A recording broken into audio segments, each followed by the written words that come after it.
समीचीन विकल्पों का सम्यक समाधान।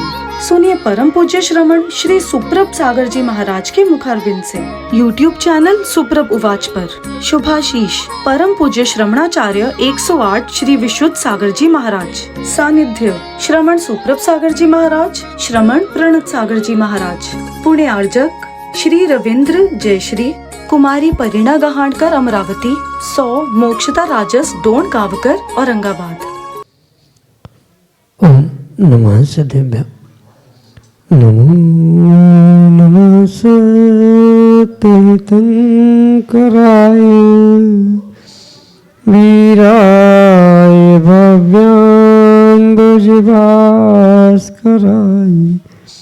अनंतलोकाय सुरार्चिताय देवादिदेवाय नमो जिनाय देवादिदेवाय नमो जिनाय।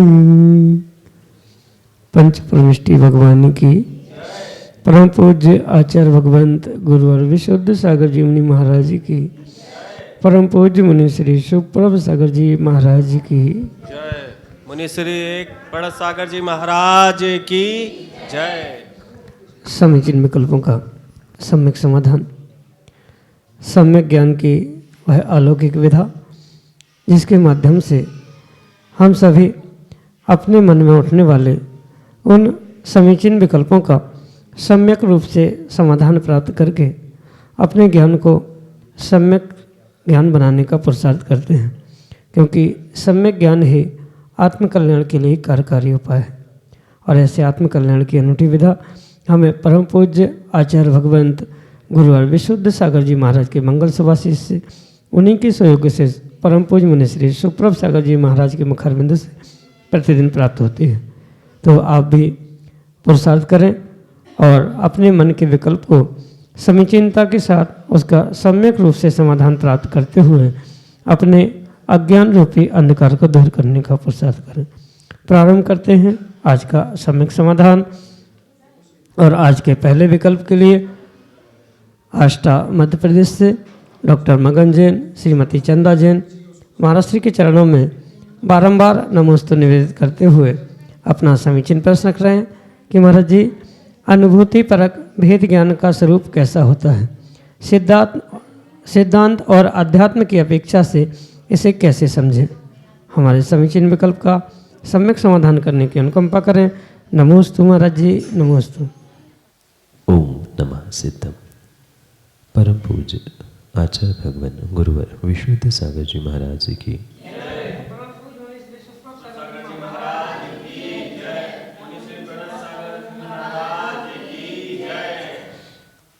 शब्दों का भेद विज्ञान और अनुभूति का भेद विज्ञान, इसमें जमीन आसमान का अंतर है। जैसे कागजों में लिखा है, निर्ग्रंथ मुनिराज उपसर्ग परिचय आने पर अपने आत्मा का चिंतन करते हैं, शरीर की पीड़ा, कष्ट, व्याधि, रोग आदि पर ध्यान नहीं देते। ये जो आगम ग्रंथों में पढ़ा है ये मात्र शब्दों का ही भेद विज्ञान है, या जैसे अध्यात्म ग्रंथों में लिखा हुआ है कि द्रव्य अलग है, पर्याय अलग है, इसका चिंतन करना आदि आदि, ये जो कुछ भी आगम ग्रंथों में प्राप्त व्याख्यान है, इनको पढ़ना ये मात्र शब्दों का भेद विज्ञान है, कागजों का भेद विज्ञान हुआ। पर वही जब स्वयं पर आए हुए दुख, परेशानी, कष्ट, तकलीफ आदि समय पर जब एक जीव अपने आत्मा को शरीर से, बाह्य साधनों से, बाह्य व्यक्तियों से, सभी संबंधों से दूर मानता है, वास्तव में वही अनुभूति का भेद विज्ञान हुआ करता है। क्योंकि अनुभूत तभी हो सकता है जब तक स्वयं के जीवन में, स्वयं के चरितार्थ व क्रियाएं उद्घाटित नहीं होती, तब तक वह किसी प्रकार से अनुभूति में नहीं आ सकता। जैसे कोई नर्स किसी एक महिला की डिलीवरी करा रही है, उसे भी पता है उस माँ को दर्द हो रहा है, तकलीफ हो रही है, वह दर्द की अनुभूति कर रही है, पर परोक्ष रूप से कर रही। पर जब स्वयं कोई माँ किसी संतान को जन्म देती है, उस समय उस स्वयं पर जो बीत रही है वह उसके स्वयं की बीती हुई आप बीती जिसे कहा जा सकता है, वह अनुभूति है। ऐसे ही भेद विज्ञान के भी विषय में समझना होगा। कागजों पे जो लिखा है वह कागजों की मात्र भेद विज्ञान की बातें हो गई, कथा कहानियाँ हो गई। उसके अलावा किसी साक्षात मुनिराज को ऐसे सिचुएशन में भेद विज्ञान की अनुभूति करते हुए, यानी परिचय उपसर्ग सहन करते हुए स्वयं अनुभव करना, पर वो भी परोक्ष रूप से, ये भिन्न प्रकार की अनुभूति हो गई। पर साक्षात जो सिद्धांत से आचार्य भगवंतों ने अनुभूति कही, जिससे आत्मा का कल्याण हो सकता है, जिससे सिद्धि प्राप्त हो सकती है, वह मात्र स्वयं की ही अनुभूति से संभव हो सकता है, अन्य किसी प्रकार से हो ही नहीं सकता है। इसलिए जो विशेष व्याख्या अध्यात्म ग्रंथों में लिखी है और सिद्धांत ग्रंथों में लिखी है, उसे उसी प्रकार से समझने की आवश्यकता है। तात्पर्य ये है कि सिद्धांतिक अनुभूति मात्र सिद्धांतों को पढ़ने से ही हो सकती है, पर उसके अलावा जो अध्यात्म से होने वाली जो प्रत्यक्ष अनुभूति है वो बिल्कुल भिन्न हो सकती है। सिद्धांतों में तो लिखा ही है, जीवान्य पुद्गलाश्चान्य इत्वेषु तत्व संग्रह इदन्य ज्योतिष गिनती तस्से तस्से विस्तरा। यानी पूज्यपाद स्वामी यही कहते हैं कि जीव अन्य है, बाकी सभी जीव से अन्य है। ये तो जग प्रसिद्ध है ही, ये सिद्धांत है ही, पर इसको जब स्वयं में अनुभूत करेंगे, प्रैक्टिकल करेंगे, उसे जानने का प्रयास करेंगे, तभी वास्तविकता में वह स्वयं की अनुभूति स्वयं के लिए सिद्धि देने के लिए निमित्त बन सकती है। अन्य किसी प्रकार से वह सिद्धि देने के लिए निमित्त बन ही नहीं सकती। इसलिए ध्यान रखें, सिद्धांत से भेद विज्ञानों को पढ़ना समझना भिन्न विषय है, पर अध्यात्म से उसकी स्वयं अनुभूति करना, स्वयं प्रैक्टिकल करना, ये और भी बड़ी बात होने से वह बहुत ज़रूरी है। यही विशेषता उस अनुभूति जन्य भेद विज्ञान के और सामान्य भेद विज्ञान के आपके लिए सम्यक समाधान से। वासिम महाराष्ट्र से भाग्यश्री संजीव नांदगांवकर महाराज जी के चरणों में बारंबार नमोस्तु निवेदित करते हुए अपना समीचीन प्रश्न रख रहे हैं कि महाराज जी, जिस मंदिर में हम जाते हैं वह मंदिर लगभग 2.5-3 किलोमीटर दूर है, परंतु वहीं रास्ते में दूसरा जिन मंदिर है वहाँ लेकिन निर्ग्रंथ मुनिराजों का आदर सम्मान नहीं होता है, इसलिए वहाँ जाने का मन नहीं होता। तो क्या यह उचित है? हमारे समीचीन विकल्प का सम्यक समाधान करने की अनुकंपा करें। नमोस्तु महाराज जी, नमोस्तु। माँ जिनेंद्र भगवान के दर्शन या सच्चे देवशास्त्र गुरु के दर्शन भावों की विशुद्धि बढ़ाने के लिए, पाप कर्मों की निर्जरा करने के लिए और पुण्य प्राप्ति करने के लिए की जाती है। अगर इन्हीं निमित्तों को लेकर अंतरंग में कोई संकल्प विकल्प उत्पन्न हो रहे हैं, संक्लिष्टता हो रही है, तो भगवान के दर्शन करने की, कर्मों की निर्जरा करने की जगह कर्मबंध होने के कारण से वह कभी भी आपके लिए हितकारी नहीं हो सकता। भले ही भगवान के दर्शन करने के लिए थोड़ी दूरियां बनानी पड़े या दूर वाले मंदिर में जाना पड़े, सीधी सी बात इतनी है कि जहाँ संक्लिष्टता ना हो ऐसे ही स्थानों में जाकर हमें देवशास्त्र गुरु की आराधना करनी चाहिए। और जहाँ गुरुओं का अनादर हो रहा है, गुरुओं की विनय नहीं की जाती है, ऐसे स्थानों में पहुँचना और अपने आप को संक्लिष्ट करते हुए कर्म बंध को प्राप्त कर लेना, ये किसी प्रकार से उचित नहीं है। क्योंकि सच्चे देवशास्त्र गुरु जिन स्थानों में पूजे जाते हैं वही आगम के परिप्रेक्ष्य में आयतन कहे जाते हैं, और ऐसे उन आयतनों में ही पहुंचकर भावों की विशुद्धि हो सकती है।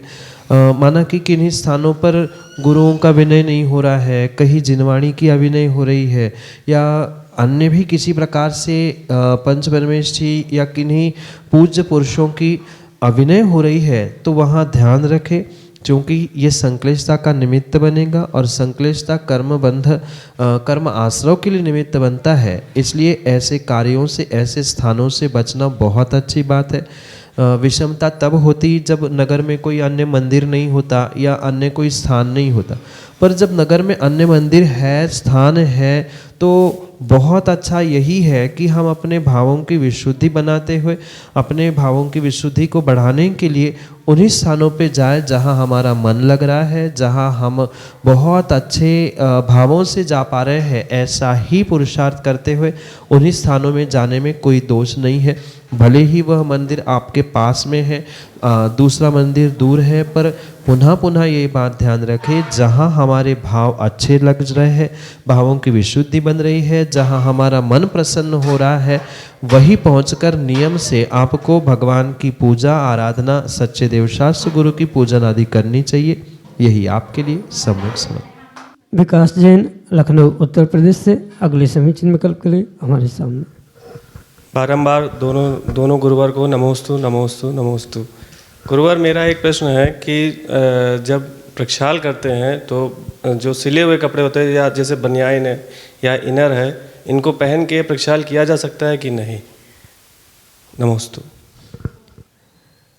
कायदा तो यही है कि जिनेंद्र भगवान की पूजन, अभिषेक, प्रक्षाल और मुनिराजों को दान आदि देते समय किसी भी प्रकार से सिले वस्त्रों का प्रयोग नहीं करना चाहिए, क्योंकि जहाँ सिलाई होती है वहाँ पूर्ण रूप से शुद्धि ना होने के कारण से या सिलाई जहाँ होती है गीलापन रहने के कारण से वहाँ जीवों की उत्पत्ति होना स्वाभाविक रूप से देखने के लिए मिलती। और जहाँ शुद्ध वस्त्र पहनने की व्यवस्था है अभिषेक दान आदि में, तो वहाँ अगर गीले रहने से, सिलाई होने के कारण से जीवों की विराधना, हिंसा हो रही है, तो ये किस प्रकार से शुद्ध वस्त्र और आपको पुण्य देने के लिए निमित्त बनेंगे, ये बहुत बड़ा प्रश्न है। इसलिए जैसा आगम में विधान है कि आहार देते समय, अभिषेक प्रक्षाल आदि करते समय पूर्ण रूप से 2 अखंड वस्त्रों का ही प्रयोग करना चाहिए, जिसमें किसी भी प्रकार से कोई सिलाई नहीं हो, यही कायदा है। चाहे वह धोती दुपट्टे में भी आजकल सिलाई होने लगी, अन्य भी बहुत सारे साधन या वस्त्र ऐसे बन चुके हैं जिनको बिल्कुल सलवार जैसा ही पहना जाता है। मात्र बनियान आदि ही नहीं, अपितु धोतियाँ भी आजकल ऐसी बनी बनाई मिलती है। तो ये आगम के परिप्रेक्ष्य में उचित नहीं है। जो खंड खंड हो चुके हैं वस्त्र, क्योंकि जहाँ सुई चलेगी धागा चलेगा वहाँ छेद होंगे, धागे वस्त्र खंड खंड हो ही चुका है। तो जो विधि विधान है, मतलब जो आगम में कहा है आचार्यों ने कि अखंड वस्त्र होना चाहिए, तो वस्त्र तो अखंड बचा ही नहीं है, वहाँ खंड खंड हुआ। दूसरा पहलू वहाँ ये भी है कि जहाँ सिलाई हुई है वहाँ सिलाई में भी कहीं ना कहीं जीवों की उत्पत्ति, क्योंकि गीलापन है, मोटापन है, पूर्ण रूप से कपड़े सूखते नहीं है, या कई बार ऐसा भी होता है कि कुछ करते समय पसीना आया या पसीना नहीं आया, गीला हो गया, तो जहाँ स्किन से, मतलब त्वचा से, शरीर से उन कपड़ों का विशेष रूप से घर्षण होगा, वहाँ भी जीवों की उत्पत्ति होकर मृत्यु उनकी होने से, आसाधना होने की संभावना है। जहाँ वो मोटापन है वहाँ भी जीवों की उत्पत्ति होनी संभावना पूर्ण रूप से होती है। तो ये पुनः पुनः ध्यान रखें कि व्यवस्था तो यही है आगम की कि ऐसे सिले वस्त्रों का प्रयोग पूजन, अभिषेक, आहारदान आदि में करना ही नहीं चाहिए। पर कई सारे क्षेत्रों में वर्तमान में देखने में आता है कि विषमता के कारण, मतलब मौसम की प्रतिकूलता के कारण मात्र धोती दुपट्टा पहनकर कई व्यक्ति नहीं जा सकते। सहनन उतना पहले जैसे जीवों का नहीं बचा है, जैसे पुराने समय में बहुत शक्तिशाली पूर्वज होते थे, मतलब बुजुर्ग बहुत शक्तिमान होते थे, तो वे बनियान या ऐसे वस्त्रों का प्रयोग करते ही नहीं थे। पर आज के परिप्रेक्ष्य में सहनन का अभाव या और भी विषमताएं स्वास्थ्य के कारण से ये लोग पहन रहे हैं, देखने में आ रहा है। पर इसे आगम की व्यवस्था मानकर ना पहने, ये तो हमारी कमजोरी है, हमारी विषमता है, हम नहीं सहन कर पा रहे हैं, इसलिए ये प्रयोग में लिया जा रहा है। यहाँ तक तो बात स्वीकार है, पर इतना तो चलता है, इतना तो करने में क्या हर्ज है, ऐसे भाव ना करें। ये ध्यान रखें कि ठीक है हमने पहन लिया, ये हमारी कमज़ोरी है, पुनः उसके उपरांत मतलब ठंड का सीज़न चला गया तो फिर तो आवश्यकता नहीं पड़ती, तो उसके लिए फिर उतने दिनों के लिए प्रायश्चित ले ले कि ये हमने हमारी अनुकूलता ना होने के कारण ऐसा ऐसा किया है, श्वास की प्रतिकूलता के कारण किया है। क्योंकि अगर पूर्ण रूप से निषेध कर दिया जाएगा तो कल प्रक्षाल अभिषेक करने वालों की संख्या बिल्कुल वैसे ही कम है, वो बिल्कुल ही समाप्त सी हो जाएगी। इसलिए ध्यान रखें कि कायदा विधि आगम की व्यवस्था यही है कि मात्र 2 वस्त्र पुरुषों के लिए, एक उत्तरीय वस्त्र यानी दुपट्टा और अधो वस्त्र यानी धोती, जिसमें कोई सिलाई नहीं है, जिसमें कोई नाड़ा नहीं बंधा है, ऐसा अखंड वस्त्र ही 2 टुकड़े वाला पहनने की विधा आगम में लिखी है। उसके अलावा अगर विषमता और प्रतिकूलता मौसम आदि के कारण से कोई पहनता है तो उसे आने वाले समय में उसका प्रायश्चित लेते हुए अपने आप को शुद्ध करने की आवश्यकता है। यही आपके लिए सम्यक समझ। रहेली मध्य प्रदेश से अंकित जैन अगले समीचीन विकल्प के साथ। द्वयमणि राजों के चरणों में कोटि कोटि नमोस्तु नमोस्तु नमोस्तु। महाराज जी, मेरी जिज्ञासा है कि कहीं कहीं जगह गांव में कुएं नहीं हैं, वहाँ पर हैंडपंप हैं, तो क्या उस जल से अभिषेक कर सकते हैं? और अगर कर सकते हैं तो जैसे जिनेंद्र भगवान का अभिषेक या निर्ग्रंथ मुनियों को दान देते समय जो जल की व्यवस्था है, वह जल की व्यवस्था पूर्ण रूप से प्रासुक होनी चाहिए, या प्रासुक पानी से ही अभिषेक करना, प्रासुक पानी से ही द्रव्य शोधन करना, प्रासुक पानी ही मुनिराज की अंजलि में देना, ये जो आगम के विधान है उसे वर्तमान में बहुत विवेकपूर्वक समझने की आवश्यकता है। क्योंकि प्रासुक करने का मतलब मात्र गैस पर चढ़ाकर गरम कर लेना इतना ही नहीं है। गैस पर गरम करने के पहले उसको विधिवत छान लिया है कि नहीं, ये भी समझने की आवश्यकता है। पर आज छानने की विधि शायद 1-2 ही व्यक्ति को सैकड़ों हजारों में पता होगी। नल के टोटी में थैली लगा ली, या बोर के आने वाले पानी के उस टोटी पे थैली लगा ली, हैंडपंप के पर थैली लगा ली, इतने से किसी भी प्रकार से पानी छना नहीं माना जा सकता। और जो पानी छना नहीं है वह चाहे उबाल लो, गरम कर लो, अन्य किसी प्रकार से उसे प्रासुक करने का प्रयास करना, वह प्रासुक माना नहीं जा सकता। क्योंकि जो पानी छानने की विधि आगम में लिखी है उस विधि पूर्वक ही अगर पानी छाना गया है तो ही वह निर्दोष पानी छना हुआ प्रासुक करने और अभिषेक मुनिराजों की शुद्धि, आहार दान आदि के निमित्त से प्रयोग करने योग्य है। अन्य किसी प्रकार का पानी आगम के परिप्रेक्ष्य में इन व्यवस्थाओं में स्वीकृत ही नहीं किया जा सकता। जैसे बात पानी छानने की मैं कह रहा था, तो अगर वह वस्त्र जिस बर्तन में पानी छाना जा रहा है उस बर्तन से दुगना बड़ा वह वस्त्र होना चाहिए, और वो भी इतना मोटा होना चाहिए कि जिससे सूर्य की किरणें आर पार ना हो, इतना मोटा वस्त्र दोहरा करते हुए उस बर्तन से बड़ा उसका आकार दुगना होना चाहिए। और ऐसा ही नहीं, इतना ही नहीं, अपितु छानने के उपरांत मतलब उस वस्त्र में पानी डालने के उपरांत जो ऊपर विलछानी बचती है वह विलछानी भी यथास्थान पहुंचनी आवश्यक है।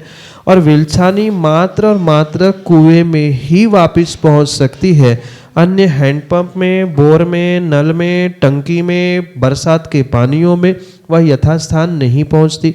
जैसे आचार्यों ने स्पष्ट कहा है, एक कुएं की विलछानी दूसरे कुएं में भी डालने में हिंसा होती है, तो यहाँ का पानी वहाँ विलछानी में डालना या कहीं की नाली में विलछानी कर देना, ये किसी भी प्रकार से योग्य नहीं है। ये पानी छना ही नहीं माना जा सकता। फिर वो प्रासुक गर्म करने से कैसा हो सकता है, क्योंकि अनछना पानी प्रासुक करने से वो तो पूर्ण जीवों का कलेवर ही बन गया। इसलिए ध्यान रखें, जहाँ व्यवस्था नहीं है वहाँ भले ही दूरी या क्यों ना हो, दूरी से ही इन पानियों की, जल की मतलब कुएं के जल की व्यवस्था करना योग्य है, उचित है। आजकल तो बहुत सारी व्यवस्थाएं हो गई है, हैंडपंप, बोर और बरसात का पानी भी स्टोर किया जाता है या अन्य भी बहुत सारे साधनों के माध्यम से पानी स्टोर किया जाता है, पर ये आगम की व्यवस्था बिल्कुल भी नहीं है। कुएं के पानी के अलावा भगवान जिनेंद्र का अभिषेक और निर्ग्रंथ मुनिराजों की आहार आदि की व्यवस्थाओं में प्रयोग करने योग्य जल है ही नहीं है, हो ही नहीं सकता है। इसलिए ये ध्यान रखें कि भले ही व्यवस्था नगर में नहीं है, ऐसा हमने भी देखा है कि पूरे भारत में ऐसा कोई शहर, कोई स्थान नहीं है कि थोड़ी दूरी के बाद उन्हें कुएं का पानी नहीं मिलेगा। इतना पक्का है कि थोड़ी मेहनत करे, थोड़ा पुरुषार्थ करे और जो कार्य कर रहे हैं, मतलब भगवान का अभिषेक आदि कर रहे हैं, उसके लिए थोड़ा सा विवेक रखकर थोड़ी मेहनत करने के लिए तैयारी व्यक्ति रखे तो उनके लिए कुएं का पानी आज भी मिल सकता है। कोई 50 गुण पानी तो दिन में लगता नहीं है, एक आध कसेड़ी 5-10 लीटर में तो काम हो ही जाता है। तो वह विवेक पूर्वक और श्रद्धा पूर्वक पुण्य प्राप्ति के लिए अगर कार्य करने की वास्तव में भावना है तो नियम से वह कार्य फलदायी हो सकता है, क्योंकि हैंडपंप, बोर आदि के पानी की विलछानी नहीं हो सकती और विलछानी नहीं है तो पानी छना नहीं है और छना नहीं है तो वो प्रासुक नहीं हो सकता और प्रासुक नहीं है तो भगवान पर उसका कलश ढालना, अभिषेक करना, द्रव्य आदि शोधन करना आगम के परिप्रेक्ष्य में उचित नहीं है। यही आपके लिए सम्यक समाधान। समीचीन विकल्पों का सम्यक समाधान सुनिए परम पूज्य श्रमण श्री सुप्रभ सागर जी महाराज के मुखारविंद से। YouTube चैनल सुप्रभ उवाच पर शुभाशीष परम पूज्य श्रमणाचार्य 108 श्री विशुद्ध सागर जी महाराज। सानिध्य श्रमण सुप्रभ सागर जी महाराज, श्रमण प्रणत सागर जी महाराज। पुणे आर्जक श्री रविंद्र जयश्री, कुमारी परिणा गहाणकर अमरावती, 100 मोक्षता राजस डोन गावकर औरंगाबाद।